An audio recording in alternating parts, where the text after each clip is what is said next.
দেখো বন্ধুরা, মা আমাকে 5টা ডোনাট কিনে দিয়েছে। মা আমাকে অনেক ভালোবাসে। এত ডোনাট আমার আগে কোনটা খাওয়া উচিত ভাবতে দাও। আমি জানি, আমি আগে লালটা খাবো। স্ট্রবেরি স্বাদযুক্ত ডোনাটটা খুব সুস্বাদু। দেখো, আমার পোশাক স্ট্রবেরির মতোই লাল হয়ে গেছে। এরপর কোন ডোনাটটা খাবো আবার ভাবতে দাও। আমি জানি, এবার আমি নীলটা খাবো। ব্লুবেরি স্বাদযুক্ত ডোনাটটা খুব সুস্বাদু। আমার পোশাকও নীল হয়ে গেছে। এটা খুব সুন্দর। আর মাত্র 3টে ডোনাট বাকি আছে। এরপর আমার কোনটা খাওয়া উচিত ভাবতে দাও। এবার আমি হলুদটা খাবো। হলুদ ব্যানানা স্বাদযুক্তটা খুব সুস্বাদু। তোমরা বাচ্চারা ডোনাট পছন্দ করো, তাই না? আর মাত্র 2টি বাকি আছে। আমি খেতে একটু অনিচ্ছুক, কিন্তু আমি এখনো যথেষ্ট খাইনি, তাই আমি আরেকটা খাবো।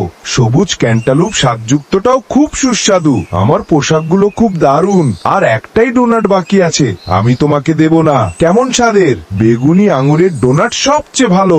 আমি এগুলো খুব পছন্দ করি। বন্ধুরা, তোমাদের কি মনে হয় আমার নতুন পোশাকটি সুন্দর দেখাচ্ছে?